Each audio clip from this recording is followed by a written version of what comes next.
Thanks very much. So I have a couple of things to say before I start. One is, in full disclosure, I'm a psychologist. And I say that because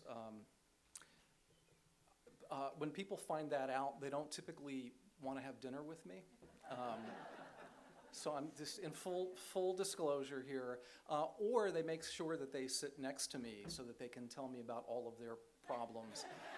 And I have to assure you that I am not that kind of a psychologist. I can barely deal with my own problems. I'm in fact an experimental psychologist. I am a scientist, and I will prove it because I will show you some data on some of the slides. The second thing that people always ask me is, what the hell is human ecology? And in some universities, it is the successor name for what had been home economics.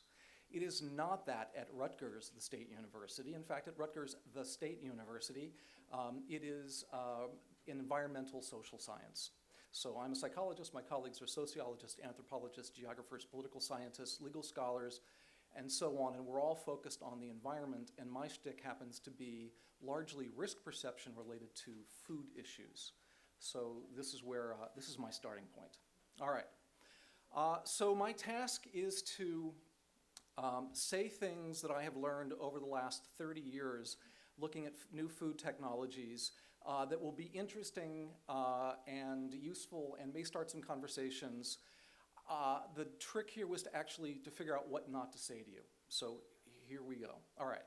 So point number one, the future of food obviously depends on consumers. You can't simply assume that if you will make it, people will eat it. I think we know that. So the success of alternative proteins depends as much on consumer acceptance as it does on the ability to actually make the proteins themselves. In my career, I've worked on public perceptions of lots of different new food technologies, including food irradiation, GMOs, gene editing, animal cloning, nanotechnology in food and agriculture, cell culture proteins. A number of these studies actually have been funded by the US Department of Agriculture. Thank you very much. Hangda Chen, who's in the audience, who funded some of the nanotech stuff. Ladies and gentlemen, these are your tax dollars at work. There we go. What I want to tell you is that's not all that I do, because I work in an environmental department. I work on lots of other issues as well. I do work on foodborne illness, but also things like Zika and Lyme disease and mad cow and avian influenza and more conventional things like cancer and lead poisoning and vaccination and hazardous waste and so forth. And what I have learned in working across those two fields and working with my colleagues in anthropology and sociology and so forth is fundamentally food risks are different. Food risks and benefits are different than everything else I work on in really fundamental ways. And I'm going to tell you some things that you probably already know or sort of know intuitively. I'm going to reinforce these as true.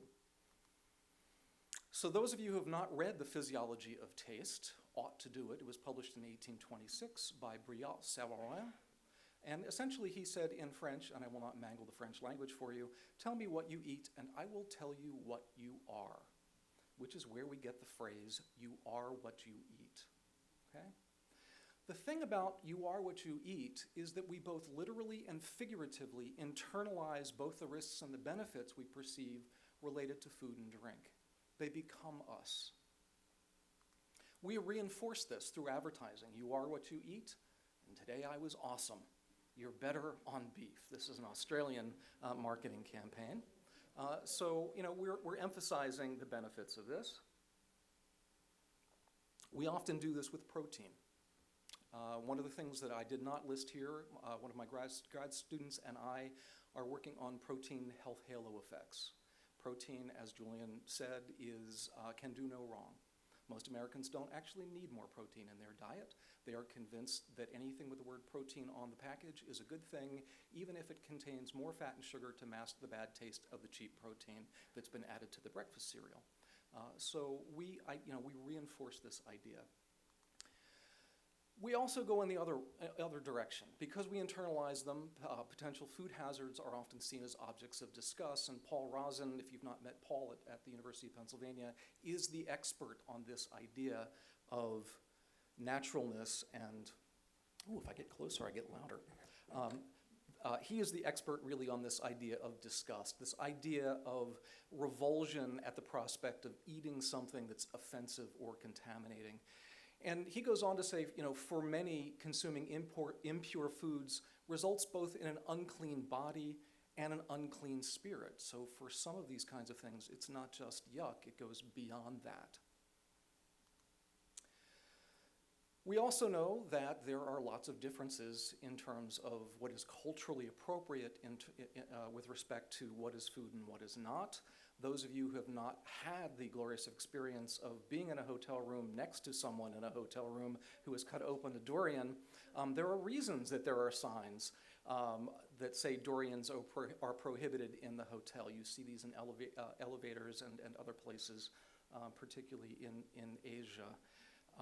There's a great article for those of you from Australia and New Zealand that durians are the Marmite of Malaysia, which I think is awesome. Foods obviously can also trigger memories and emotions. We talk about comfort foods. Those of you who are familiar with Proust know about Proust's Madeleine. And if not, you can impress people at Thanksgiving by quoting Proust with this. Essentially, he's eating a tiny cake that reminds him of being back home with his aunt who dips it in the tea, and this brings back a flood of memories. We have these memories ourselves. Certain kinds of things are associated with particular kinds of foods. Food also carries cultural meaning, distinct religious, symbolic, and cultural meanings that set it apart from lots of other things. We celebrate with food in many, many of our religious festivals, our religious procedures. It also carries emotional meaning. We know that across every culture, giving or sharing food with other people is symbolically, psychologically, and emotionally linked with love, with nurturing, with intimacy, and is considered crucial to creating and maintaining bonds between people. So you ask people on a date to go out to dinner. We will have dinner this evening, many of us together, as a way to create and solidify bonds, okay? So it carries emotional meaning. Food also carries symbolic meaning. And so some foods, many foods, have more than just nutritional value, they have symbolic value. One of the first things I did was to look at public perceptions of biotechnology, of agricultural biotechnology. And I've been doing this an awfully long time. Yes, I know I was a child prodigy, you can tell. I've been doing this for more than 30 years. I published one of the first studies on public perceptions of biotechnology in Nature Biotech in the early 90s.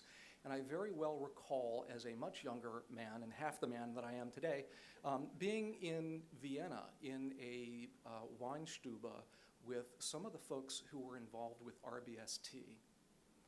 And I happened to say to them, of all the things that you could start with, why the hell would you start with milk? And essentially the answer was, because we can. And ultimately, it's the farmers we're selling to, it's not the consumers we're selling to. Our market is the dairy farmers. Let them worry about the actual consumer. So there are certain kinds of things that carry more than just nutritional value, they carry symbolic value. If you screw around with milk, you're screwing around with the ability of people to feed their children. Food choices signify identity. We often use our food choices to represent and to communicate who we are as individuals. So whether you're a vegan or a meat eater, for example. One of my colleagues has of course it is a pickup truck that has a sticker on the back, a bumper sticker that says, if God didn't want us to eat meat, he wouldn't have made them. If God did not want to have us eat animals, he wouldn't have made them out of meat. Sorry. It's better if I tell it all the way through. So we also use foods to identify particular political or ideological beliefs. This is peace, love, organic, mom. We also use food choices to identify our roles and status in society. So one of the things that I do with my students is that I give them a quiz about what each of these utensils is used for. And most of them don't know, of course, because we're not raised this way. Most of us who are not billionaires don't have place settings like this anymore. But we also choose other kinds of foods that signify our wealth or our sophistication or our worldliness. Caviar, for example, is one of those things. We use it to impress other people about who we are. So again, these foods have more than just nutritive value, they have symbolic value. They identify who we are. And of course, people readily share all of this information quite readily, particularly on Instagram. I realize this is going to be recorded. I have a particular niece who just needs to stop posting everything she eats on Instagram. It's just really annoying. But the reason that people do this, they take shots of the meals that they're eating, again, is to identify sort of where they are and their status, and perhaps it's something new or perhaps something really interesting or really expensive. And the message really isn't about look at what I'm eating, it's about look at who I am, okay? The thing is, self-identity does not change simply because contrary scientific evidence becomes available. Again, I've spent a lot of time looking at new food technologies, was very early looking at biotech. All the evidence that's out there says that biotech is as safe as conventionally grown plants, but you can't convince people necessarily with science to give up their particular beliefs, their particular identities. Now, in psychology, we talk about motivated reasoning and confirmation bias. Thank you. Well, somebody, yeah. Man, we haven't met, have we? No, so, okay. So we know this from psychology. We all do this. Every human being does this. We look for information that confirms what we already believe. We're referred to as cognitive misers. So we look for information that confirms what we already believe. We reject information that's inconsistent with what we already believe. And when we can't reject the inconsistent information, we will twist it in bizarre ways that make it compatible with what we already believe. Which is to say, once people have made up their minds, it's extraordinarily difficult to get them to change their minds. And often people will act before thinking and then will justify their particular actions with particular thoughts, which then they maintain, looking for information which essentially supports what they've already chosen to do. So that is human nature. The other thing is, these beliefs and behaviors are socially reinforced. There is what I lovingly refer to as the mommy mafia. I am a professor at Rutgers. I live quite close to Princeton, where people will get into very, very expensive, large SUVs and drive 6 miles to buy a quart of organic milk because they're saving the planet. This is extraordinarily strong. Many of the women in the audience are shaking their heads, yes, absolutely. So unsolicited advice from friends, neighbors, mothers-in-laws, sisters-in-law, and so forth about what you should be doing, and the kind of private shaming about what you're not feeding Muffy organic yogurt. We would never give, Ian, our son, anything that was, and so on. So even if you had found information that was inconsistent with what you already believe, and you were beginning to take that on and say, but, then you've got this crowd of people around you saying, no, that's not true, and what you really need to be doing is this thing I've decided is right. You need to be part of the club. So this is a big deal. Now, one of the other things that I have realized is that when you're dealing with foods, most of the things that we want from foods and most of the things that we worry about in foods are actually invisible. So, oh, that did work. Oh, there it goes away. It's the one effect I have in my entire slide deck. So We spend a lot of time thinking about how to make the invisible visible for ourselves and for others. The issue in risk communication, risk perception, is that invisibility is equivalent to a loss of control. If you can't see what's there, then you can't protect yourself, you can't choose properly. So when something is out of our control, it feels much more risky. And we will do lots of different kinds of things to maintain this illusion of control. This idea of loss of control because it's invisible played a really big role in the push of proponents of GMOs for labeling. I'm not sure if you can read that from the back of the room, but essentially it says, I want to know WTF I'm eating, which fundamentally describes the issues. It's not necessarily even that people who wanted labeling thought that GMOs were a bad idea. They just wanted the transparency. They wanted to know what they were eating so that they could be in control. As I said, people try to maintain the illusion of control through a variety of means to make the invisible visible. In fact, we use a lot of proxies like these kinds of labels for control. I think Julian was exactly right about naturalness and organic and this issue of protein. So we look at these labels to signify what economists refer to as credence characteristics or credence values. They stand in for lots of other things that we cannot see. So if it's organic, it must be good for you. One of the early papers I did was on why people buy organic foods. And it really differs actually between, it differed when we did this between the EU and the US. Americans buy organic because they think it's healthier for them. Europeans will buy it both because it's healthier for them and it's healthier for the planet. But there is this assumption that if it's organic, it's basically better for you, right? We see a lot of labels sort of getting back to natural, made with real fruit, made with real honey, real cheese, real milk, real white chocolate, and so forth.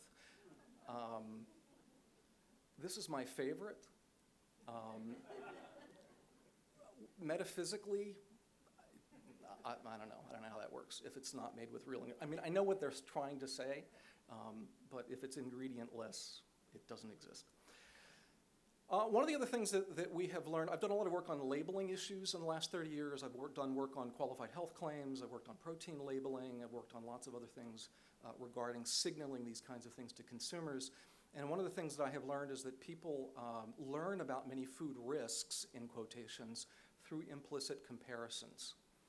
Indeed, what is free is best. We have, cage-free, soy-free, GMO-free, caffeine-free, slave-free, and so on. Again, if we want to get into the realm of metaphysics, we have chemical-free, which means it doesn't actually exist.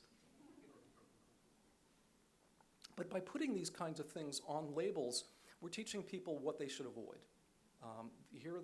There's this implicit assumption that things without these particular chemicals are better or substances are better than those that have them. And so because you're actually spending more for getting a product without something, you're actually reinforcing this idea that it's worth taking something out because you're paying more for it.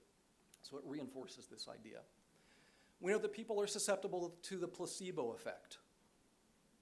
Again, because everything is invisible, we're sort of imputing characteristics to particular products. I love this cartoon.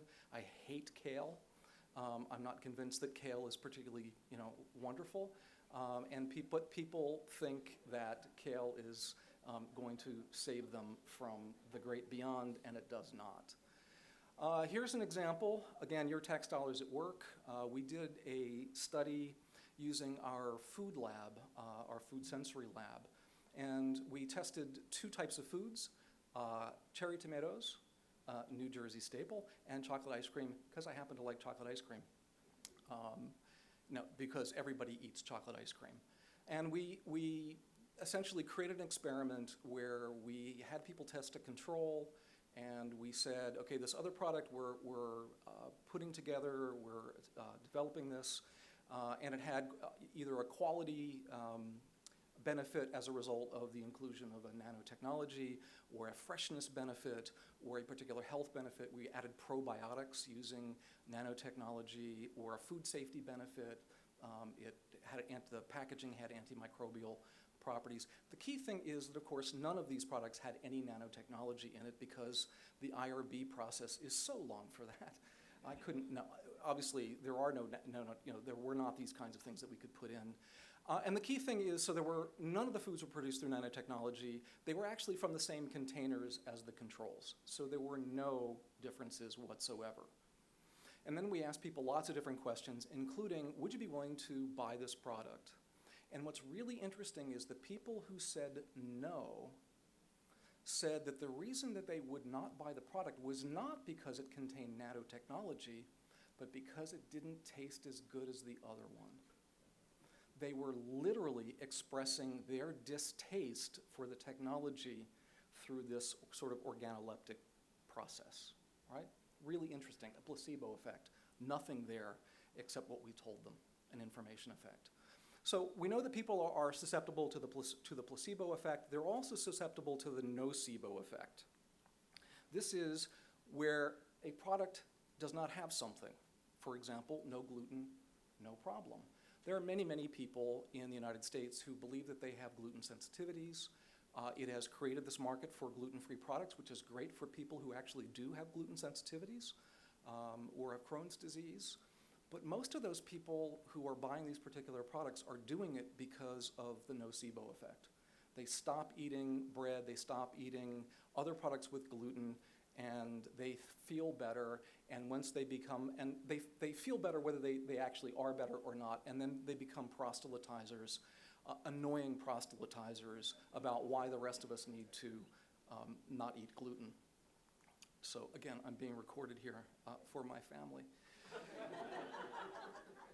So because of this invisibility, many people find making the right food choices difficult, but thankfully there are others who can guide us.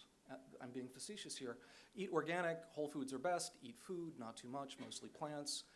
Food Rules by Michael Pollan. The issue is that there are no shortage of food rules. Go to the internet any day of the week, go to Amazon, and you will find many, many books purporting to tell you what is good for you to eat, to make the invisible visible for you. The thing is, most of these rules are not actually based on good science. They, in fact, depend on intuitive plausibility. This is my favorite one from Michael Pollan's book. Don't eat breakfast cereals that change the color of the milk. Sounds right, must be right. That's intuitive plausibility. There's no science. I mean, I know what he's trying to get at, the use of artificial colors, but even natural colors that change the milk, it just, whatever. We also, as you know, live in an era of virally disseminated nonsense.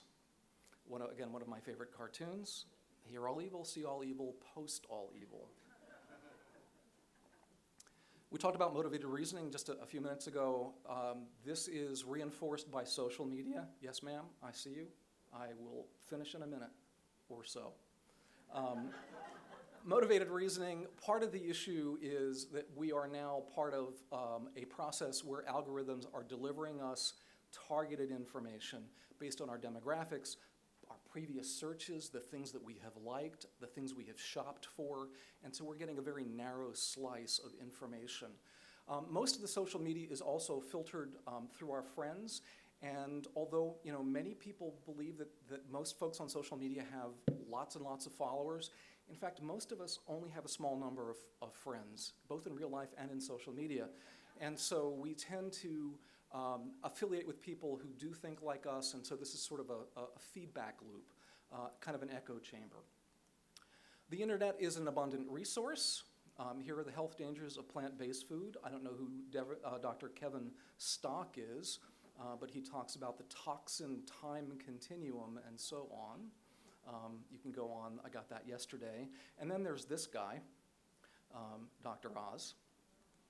And then there is this woman who now has a line of products called, what are they called? True Vani, yes, thank you. Vani Hari, True Vani. Oi. So I love this cartoon as well. It says, we capitalize internet out of respect for its power, which is awfully true. The thing is, the information that we receive on the internet, the misinformation we get on the internet and from each other, again, only has to be intuitively plausible to be accepted. Here are some work that we did, funded by US Department of Agriculture, on people's beliefs about eating biotech foods, genetically modified foods. Because I'm a good researcher, I don't ask true, false, because you can guess at that. What I ask is true, likely, false, and that's how this is arrayed. And then I always ask unsure, because I don't like people to force people to answer questions that they don't really know the answers to, because Americans will actually just guess. We will not say, I don't know, we just guess. So the green here, the line between the green and the orange, is true and false. And so more than 50% of Americans believe that some people have had allergic reactions to genetically modified foods. So one of the questions really for you is, how intuitively plausible is your message? I co-wrote a book on science communication. Science communication is not enough. We can't tell everybody everything they need to know. We can't make people pay attention. We can't make people act.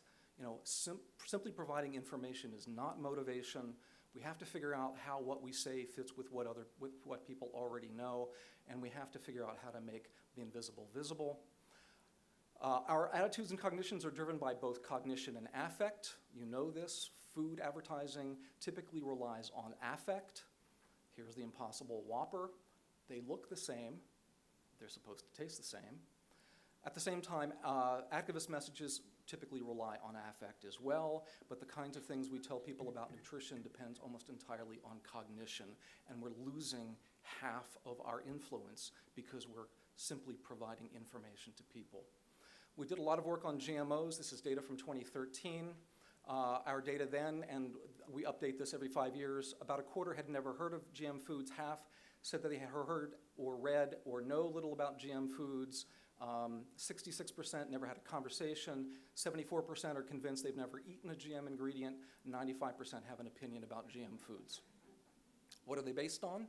General feelings, mostly, not specific issues, right? Affect, not cognition. Product benefits are usually more important than process. Essentially, many of the people who say that they don't like the idea of the technology of biotech, plant-based food products, are willing to approve plant-based biotech products or animal-based biotech products with particular benefits. So, for example, even many of the people who said they don't like the idea of plant-based biotech think that if you could use it to create more nutritious grain to feed poor people in poor countries, that would be a great use. We found the same thing in nanotechnology. Thank you, Hongda. Here are my conclusions, because I'm out of time. Food risks are different. Most of the food risks and benefits we want to pay attention to are invisible. We do lots of things to maintain that illusion of control. So people are open to intuitive heuristics. Misinformation is abundant and easily spread. Not knowing anything does not stand in the way of having an opinion, particularly in the United States. Intuitive plausibility matters for messages to be believed. Affect is extremely important, and people buy products' benefits, not the processes. And this is where you can reach me if you'd like to complain. All right, thank you.